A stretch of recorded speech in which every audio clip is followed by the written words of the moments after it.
мен имлақ. Екінші әлеуметтік проблеманы шешіп жатыр. Балаларыңды өлтірмеңдер, кедейліктен қорқып. Нахну нарзуқукум ва иyyahum. Асылы сенің өзіңді де мен ғой дейді ризықтандырып отқан. Әлде сен өзіңді өзің ризықтандырып отсың ба?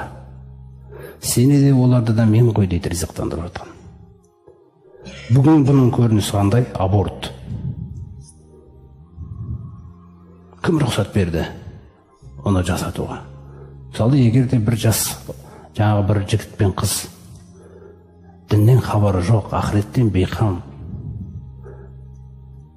сөйтіп екеуі жүрді, болатын нәрсе болды, сосын жігіт сау бол деп атқанда, ешқашан сондай нәрсені көрсеңіздер, ауылдарыңызда, кварталдарыңызда, туысқанның арасында, ана екеуін үйлендіріңдер, апарыңдар да, тартсын жазаларын. Кім олар сонша Алланың жердің бетінде сондай нәрсені істейтін? Екеуін үйлендіресің апарасында. Міне, сосын барып ажырасқан кезде халықтың алдында қыздың да абыройы сақталу керек. Осыны Құдай тағала айтты десең, көрініс па қандай нәрседе таниды олар. Үйлендіресің екеуін. Міне, сөйтіп жаңағы бала да әкесіз болмайды, тегін алады. Содан кейін ажырамасамыз десе, өздері біледі ар жағында.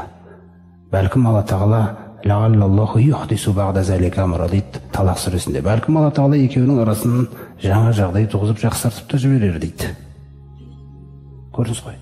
Сондықтан ондай нәрсені үйлендіріп қойсаң, міне. Ал енді сол аборт жасалса, жалғыз жаңағы қыз кінәлі болмайды, оны босанған. Қыздың ата-анасы да жауап береді қияметте абортқа. Қараңыз қандай нәрсе болып отыр жүрді. Жігіт те жауап береді. Жігіттің ата-анасы да жауап береді. Күллісі жауап береді ана бала үшін.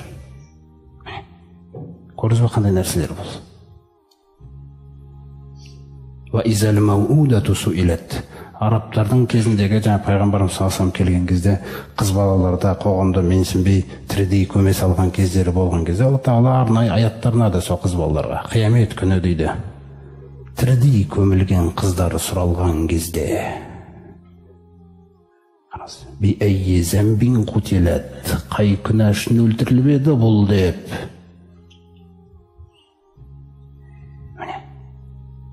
Ол жердің бетіндегі үлкен тәртіпсіздік. Әлеуметтік проблеманы шешіп жатыр ма? Аборт шешіп жатыр ма? Шешіп жатыр.